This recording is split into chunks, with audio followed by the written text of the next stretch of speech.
Duurkan. Jadi dalam bahasa Indonesia itu ada kalimat efektif dan efisien. Maksudnya apa? Kalimat efektif dan efisien. Dipahami. Ya? Efektif, nggak terlalu terberita, nggak memboros. Nah, apa buktinya tidak memboroskan? Tidak boros kata itu dibuktikan dengan apa? Tidak terberita. Lah iya. Kayak gini kesel apa gini. Nah, apa buktinya bahwa kalimat itu efektif dan efisien? Bahwa kalimat itu mengandung unsur subjek, predikat, objek dan apa dibaca? MGKM merupakan salah satu program pemerintah yang diadakan oleh Menteri Pendidikan dan Kebudayaan yang bertujuan mendorong mahasiswa untuk menguatkan berbagai keilmuan untuk Pak. Jadi opening statement kalimat pembuka itu kalimat yang menarik hati pembaca untuk membacanya. Nah sekarang ini kalimat coba, ayo jujur-jujuran aja ya. Enggak, Pak, saya nggak tertarik. Lah ya. MBKM merupakan salah satu program pemerintah, langsung aja tuh the point bahwa MBKM masih banyak belum dipahami secara keseluruhan oleh masyarakat. Buktinya masyarakat masih gagal paham atas berbagai petunjuk teknis, diantaranya 1, 2, 3. Ini menjadi persoalan dasar yang patut diselesaikan dari sekarang. Nah yang kedua, ya, agar kalimat itu punya kekuatan, harus ada fakta yang disampaikan. Bahwa MBKM itu adalah program pemerintah, katanya siapa?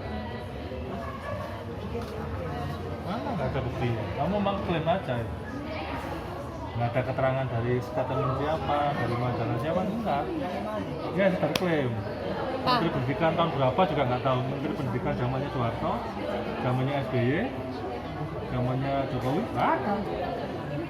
Nggak ada fakta historis yang menyatakan bahwa MBKM ini adalah produk dari, benarkah itu produk dari menteri atau dari presiden?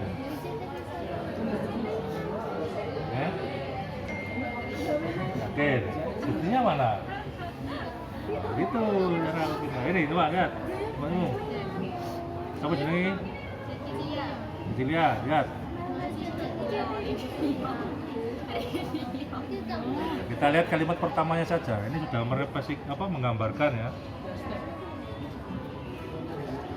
Seiring berkembangnya zaman, sudah tidak terasa kita lo kali gitu kan. Saya nggak merasa itu kamu aja ya. Seiring berkembangnya zaman, sudah tak terasa kita setelah hidup di zaman yang pernah dengan kecanggihan dan semuanya sudah bagus. Masa sih?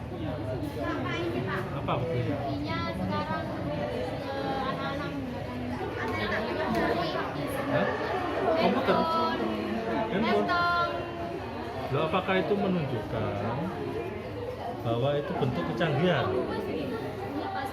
Pak, ini Pak, pekerjaan. Antri. Pekerjaan Pak, mempermudah pekerjaan. HP sekarang kalau kamu HP-nya pakai SMS ya masih jadul itu. Sekarang pakai WA. Nah iya kalau kamu HP-an ya pakai SMS, padahal kamu menganggap bahwa HP itu simbol kecanggihan. Kalimatmu itu loh kamu lihat sendiri. Nah ya kamu dengar. Kamu ngomong kan, oh kalau bilang berkembangnya zaman, kita sekarang ini kecanggihan. Soalnya tolak ukur saya menyadari itu Pak. Kecanggihan sekarang ditandai dengan apa? Satu, era metaverse, era society 5.0. Nah itu baru ngomong kecanggihan. Kalau HP itu diragukan kecanggihannya. Kalau kamu ngomong HP di tahun 80 itu canggih. Tapi sekarang tahun 2022. Ya enggak? Loh, bukan angin, itu logika nulisnya tuh. Logika nulisnya tuh. Nah, dulu pakai telepon koin sangat modern karena belum ada telepon alat komunikasi sebelumnya. Jadi nulis ilmiah itu opini kita yang didukung dengan fakta. Itu ilmiah. Kalau opini saja itu setengah ilmiah. Atau fakta aja tidak ada opini kita ya setengah ilmiah. Jadi ngomong kudu begini. Iya, itulah ilmiah. Bukan angel membuktikan bahwa omonganmu itu ilmiah itu. Bahwa kamu ngomong bahwa apa tadi kecanggihan dan Semuanya serba praktis. nah, kepraktisan dari apa? Untuk praktisan. Berarti itu disertakan dengan bukti-bukti. Nah ya, dia mengklaim bahwa kehidupan kita dari waktu ke waktu semakin praktis. Ya, Misalnya apa? Contoh, detail sintesisnya itu apa? Praktisan. Apa? Nah, jangan membuat kalimat yang kamu nggak bisa memberi contoh. Akhirnya kan mati. Satu di kalimat pertama sudah mati, nggak bisa melanjutkan. Jadi saat lagi menulis Paham. harus tahu alirnya ya, alirnya. Jadi kalau nulis kalimat pertama diikuti dengan spesifikasi dari kalimat pertama tadi. Nah, lanjut, mana ini? Mana tadi? Maju. Ya, kamu Tapi nggak bisa Pak, harus dicekal. Harus dicekal. dicekal. Bisa kita ngalai rono isaku. Cipai. Nah, cari melalui Mendeley dan apa? Nggak masalah.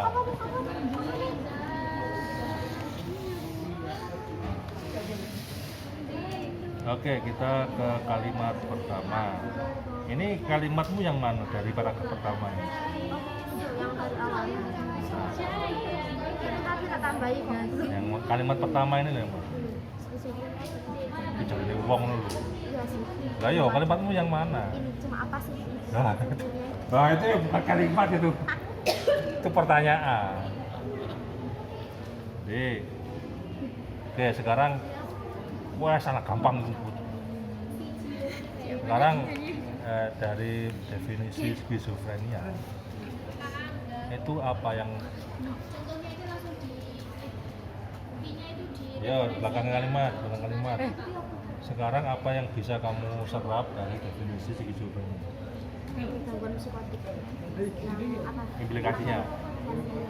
Implikasi apa ketika kamu mengalami skizofrenia?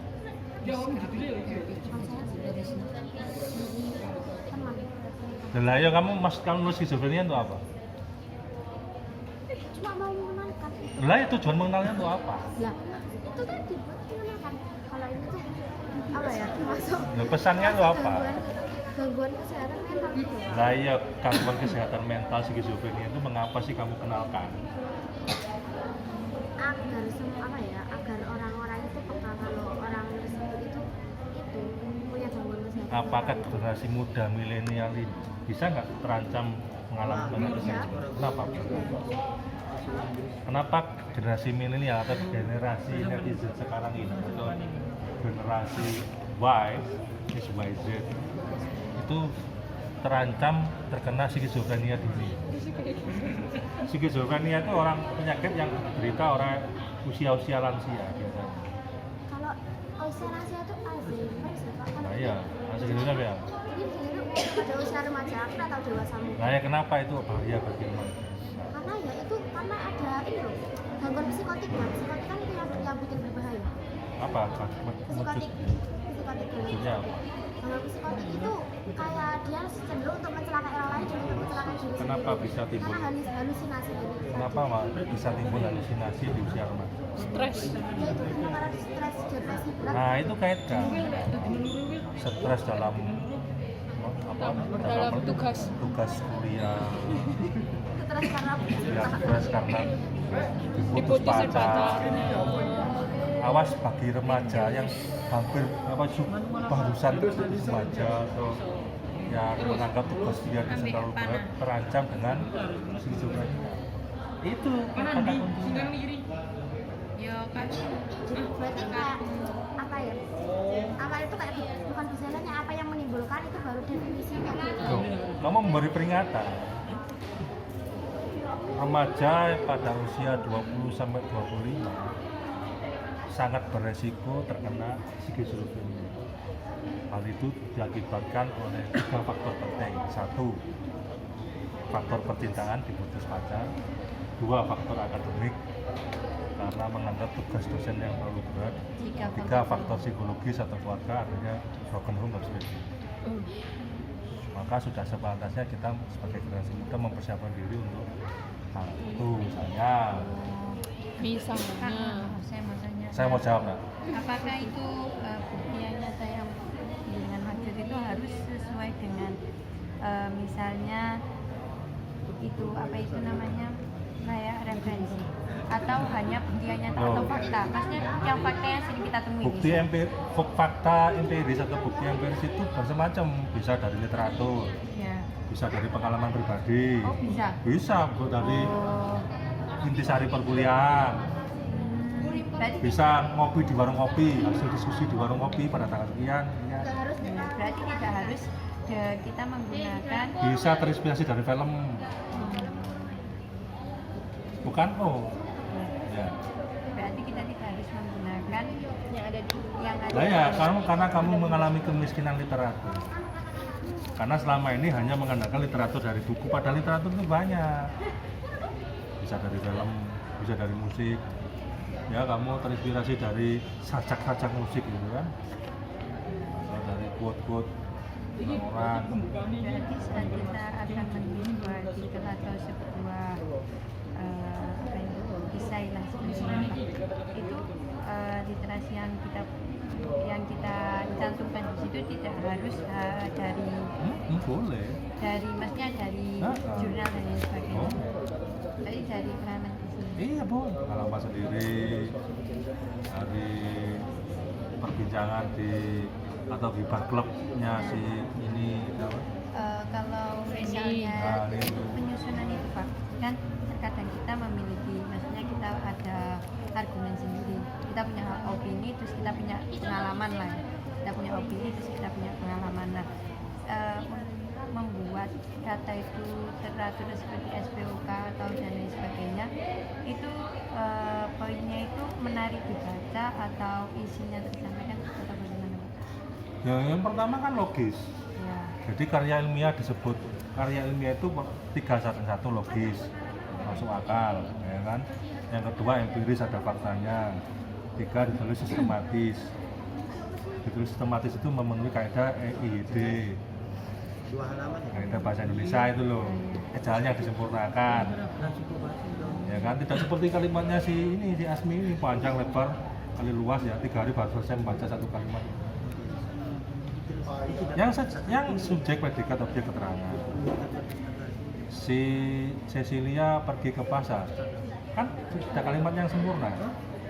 Subjeknya siapa? Cecilia. Pergi itu predikat, ya kan? Pasar keterangannya. Selesai kan? Jadi kita ini terlalu mengejar halaman sehingga kalimatnya itu panjang. Dikira kalau kalimatnya panjang itu kalimat yang ilmiah. Enggak. Nah, apakah sesuatu yang berbau fakta atau pengalaman tanpa adanya literasi, maksudnya adanya referensi dari jurnal dan artikel lainnya, apakah itu sudah menjadi apa? Bukan karya ilmiah? Kalau hanya rasional tok setengah ilmiah, kalau hanya fakta literatur tok setengah ilmiah. yang digabungin gitu ya. Berarti kita Jadi opini kita, pendapat kita, ada literaturnya ditulis secara sistematis, itulah karya sosial. berarti opini kita terus yang kayak ada di jurnal sama fakta gitu. Opini dia ini diperkuat adanya bukti, baik itu bukti fakta literatur, bukti teori. Buktinya ini harus berupa kayak yang di jurnal atau Ya makanya kualitas kevalitannya kan dilihat dari apa yang dia pakai, apa yang dia buktikan. Karena kamu ngomong kesehatan, kamu ngutip dukun dengan ngutip dokter, mana yang kamu percaya? Sama-sama ada literaturnya ini. Tapi mana yang lebih kamu percaya? Dokter. Itu karena kredibilitas bahwa dokter itu bisa menjelaskan penyakit dari segi rasionalitas, bukan dari segi animisme, spiritualitas, bohong. logis. Meskipun ada literaturnya kan orang berpikir ini yang dikutip ini literatur yang dapat dipercaya atau tidak. Berarti ada fakta dari kita sendiri, Nah, pendapatmu rasional. Nah. ada pendapat dari kita, terus ada opininya ya pendapat kita itu, terus ada faktanya, maksudnya mungkin dari Fakta pendapat sosial kita, maupun fakta ya. literatur. Terus habis itu ada kita buktikan lagi dengan Ditulis secara sistematis. secara sistematis. Nah, Berarti kalau yang referensi dari jurnal itu masuk ke poin kedua ini. iya, fakta literatur maupun fakta sosial. Fakta literatur itu maksudnya fakta yang tertulis dari ensiklopedia, dari buku, ya kan? Atau yang tidak tertulis dari pendapat para ahli. Kamu ketemu di jalan ketemu profesor lagi ngopi, kamu tanya-tanya, bagaimana pendapat profesor yang di jalan itu biar menjadi literatur, ditulis wawancara pada jam sekian di ruang sekian. Itu kayak footnote-nya gitu Footnote-nya ya. itu, karena dia footnote-nya nggak ngomong di buku, tapi ngomongnya di warung kopi, di warung kopi. Itu namanya sanad, kalau dalam bahasa itu namanya sanad. Ya, karena saya tadi kan masih lihat-lihat dulu ya Pak ya. Jangan dilihat, ditulis tugasnya, Iya. bukan lihat-lihat. Ya kan saya belum mengerjakan tugasnya. Iya, gitu, saya Pak. tahu. Iya. Pas kamu pasar itu, ini dia tuh pasar, terus Pak paling anggap tak teko. Enggak. Ya, dibatin aja sih Nah, itu Pak. sih ya. belum di- Paling bapak yang malas ini ngono kan ya. Ora. Bagus lah. Sampai segitu ya. Setiap langkah dia ke sini itu dalam hati itu kan didoakan para guru-guru yang sedang Amin. para semut-semut yang sedang berbaring itu mendoakan itu fakta literatur. Siap. Ada hadisnya. Akhlakul banyak di kitab Akhlakul banyak. Nah itu referensi dia. Makanya orang itu kan langkah kakinya kuliah itu menjadi berharga kalau ada literatur. Kuliah tok, tanpa ada literaturnya nggak ada motivasi. Kok datang duduk diam, lah kan mono. Tapi kalau ada literatur, misalnya literatur dari keagamaan, setiap langkah didoakan oleh para malaikat yang kemudian memayunginya di segala macam. Burung-burung yang terbang juga akan terus mendoakan kesalahan dia. Itu akan jadi spirit, gitu. Jadi menarik gitu. Mau jawab mikir gitu. Kalau misal Jangan misal. kalau misal datanya itu dari pengalaman Boleh. itu kutipannya gimana Pak? Ya pengalaman penulis dalam Oh, kita tuh nggak boleh. Boleh. Kalau misalnya nulis Misal dua namanya karya itu ul nggak apa-apa, Pak? karya. Misal Cecilia Indah. ya penulis kan. Nah, Kalau di- pengalaman penulis ketika melakukan Di ini. footnote-nya tak Pak? Apa di Nah, dia itu di footnote-nya itu dalam Nggak kegiatan apa? pakai. Observasi apa? Seperti ini kan sudah didokumentasi di perpustakaan. Iya. kalau Mau jarang ya? Oh, iki cip. Guys, ya, betul. tempatnya di mana? Nah, ini gini misalnya di sini kan lagi studi dokumentasi. Terus apanya itu? Apa kutipannya itu cuma namanya tahun berapa gitu? Nama Nama tahun berapa? tang Nama sama tahun, kamu nggak tahu nggak sih? Nah, ya observasi di perpustakaan pada jam sekian, dan sekian. Itu footnote-nya. Nah, iya. Kenapa sih kamu namanya kutipannya itu? Tapi kalau pengalaman sendiri pengalaman penulis gitu tak Pak kutipannya? Pengalaman plus piye? Kan itu tadi dari pengalaman. Kalau misalkan Makanya pembelajaran piye? terkait pembelajaran didikan mempermudah pekerjaan termasuk IT, pembelajaran inovasi lewat e-learning itu kan Ya, penulis mengalami kesulitan ketika mengakses e-learning. Di satu sisi, e-learning yang disampaikan dosen membingungkan. Nah, itu kan bukan pengalaman. Ya, opini biasa. Pengalaman kejadian seperti ini juga dialami oleh para mahasiswa lainnya. Misalnya Asmi, ketika mengakses e-learning pada hari Senin ini juga mengalami yang sama. Berikut pengakuannya, baru dia pengakuan itu yang jadi kutipan. Yang cowok gimana yang cowok?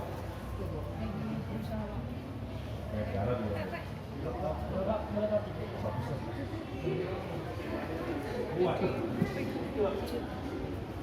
Anu ya, apa itu namanya? Wallpapernya gitu.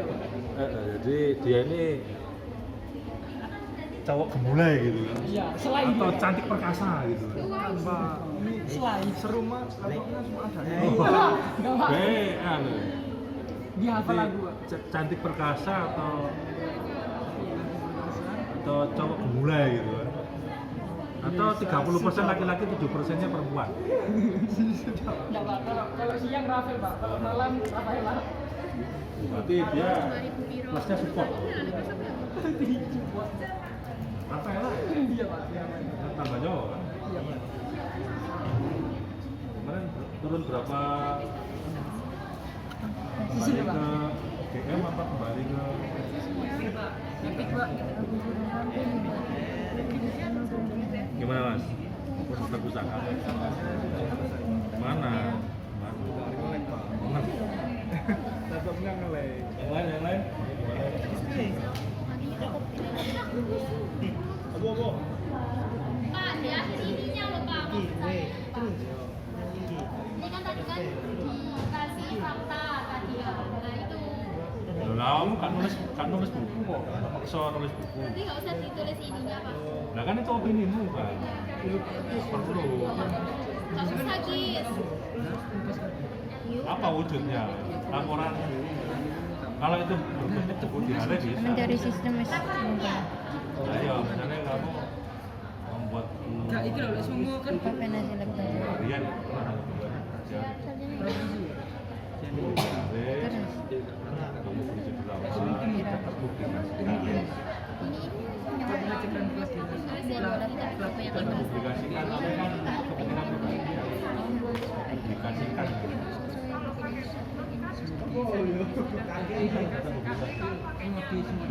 Snowding, apa sih? Parafrase. Snowding.id. Ini aku game Ya, nama pengarang saya nggak tahu. Sama seperti skripsi yang belum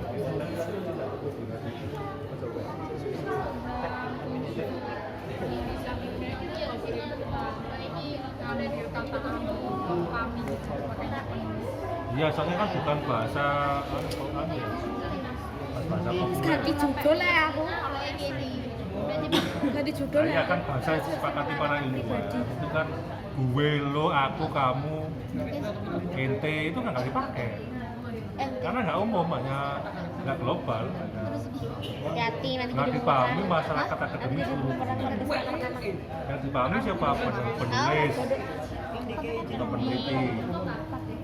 Kalau itu karya ilmiah ya, kalau itu sendiri ya peneliti. Kalau yang ya penulis, kalau itu bukan lo gua lagi nulis tentang gua ini apa bentuk apa tempat lingkungan untuk menyepi ya.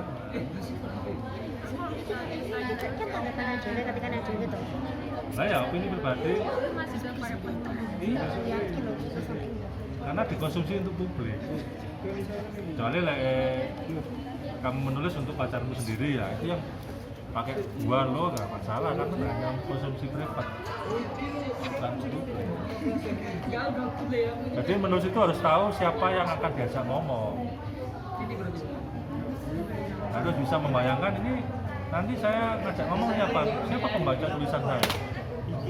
Kalau pembaca tulisan saya itu adalah seorang dosen, maka jangan pakai gua lo.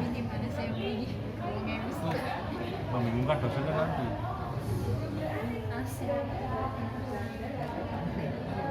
Gimana nih siapa? Nih, kamu. Udah, kalimat pertama, paragraf pertama. Ini musuh aku. Enak kuliah ini ya. Kembali kelas. Ngelak ya karek lumbu. Ini kan lumbu. Kayak nangisor. Kurang kecil ini.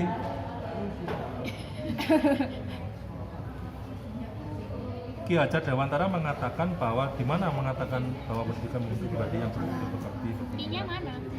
Masa satu kop beragam ini semua? Nah ya, Ki Hajar Dewantara mengatakan bahwa pendidikan membentuk pribadi yang jadi pendidikan ini satu paragraf mengikuti semua. Iya, tapi diubah sudah. Merubah substansinya apa? Cuma secara kata ya itu bukan merubah. Coba ya sekarang dipenggal dulu biar ke panjang-panjang. Itu lompatan emosi. Oke, kalau saya penggal sampai sini, Ki Hajar Dewantara mengatakan bahwa pendidikan membentuk pribadi yang berbudi pekerti, berpikiran dan bertubuh sehat. Oke, saya penggal ya. Kira-kira apa yang ingin kamu sampaikan? Lihat, ada 3 kata kunci di sana kan? Bahwa pendidikan itu berbudi pekerti, berpikiran dan Berarti menjelaskan tentang budi pekerti itu gimana caranya? enggak, pesannya apa? Apa yang dapat kamu simpulkan dari statement Ki Hajar Dewantara?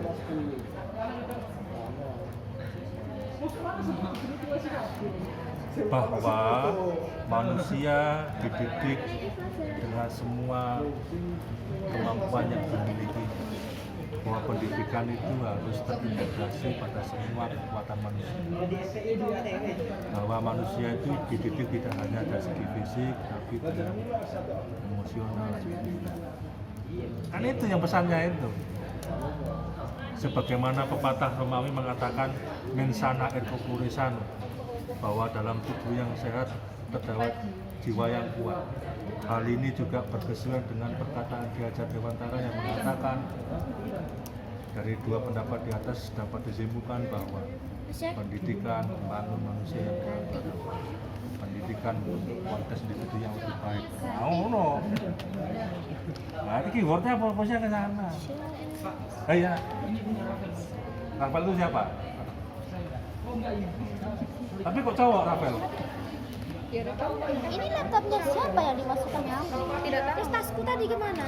Makanya itu. Manajemen operasinya Ya, ada tas banyak sekali. nomor. Banyak sekali. Definisinya. Udah kah? Ahli Jam berapa? siapa? Jam 1. Ayo. Menurut Subagio, Ya Allah. Menarik. Tiba-tiba nggak ada angin, nggak ada laut, nggak ada gempa, nggak ada tsunami. Ngomong manajemen operasional ini maksudnya apa? Gitu loh. Tiba-tiba ujuk-ujuk gitu. Ngomong manajemen operasional ini apa? Ya kan? Kenapa tiba-tiba nggak ada angin ya kan? Nggak tuwe, nggak ada ya. Ngomong manajemen operasional. Aku yang aku kuasai. Oh. Aku nggak menguasai. Maksud apa? definisi itu Dia terlalu menguasai cepat. banget kan? Pendahuluan dulu. Makanya kenapa mengangkat itu? Karena Iya, apa alasannya itu? tahu gitu. Manajemen operasional.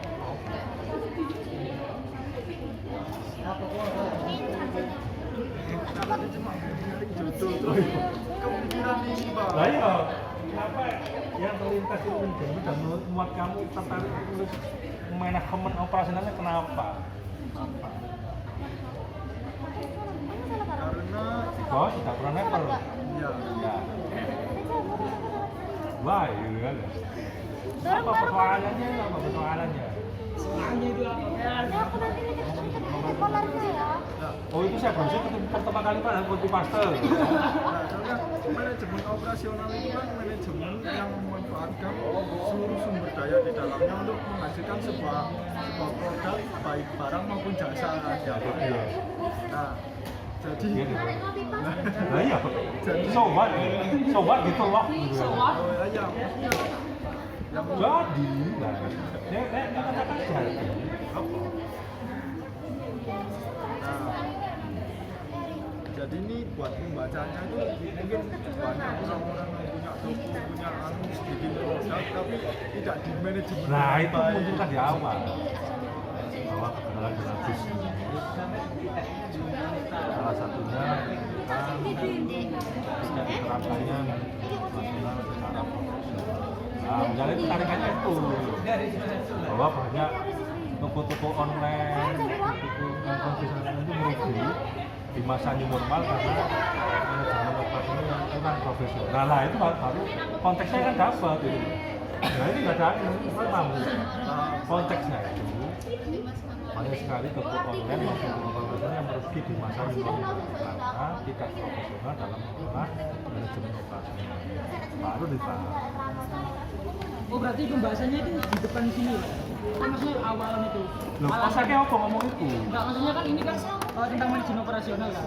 Nah terus kan alasannya saya membuat manajemen operasional ini dibahas di awal itu. Nah ya, jadi yang pertama masalah apa itu yang mengharuskan kita itu membaca. Kenapa kita butuh manajemen operasional?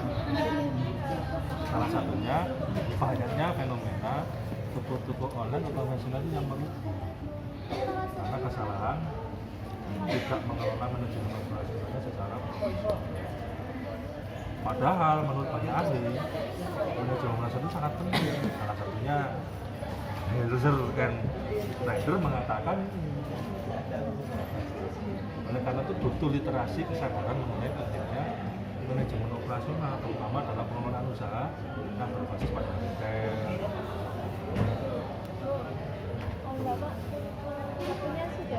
Oke.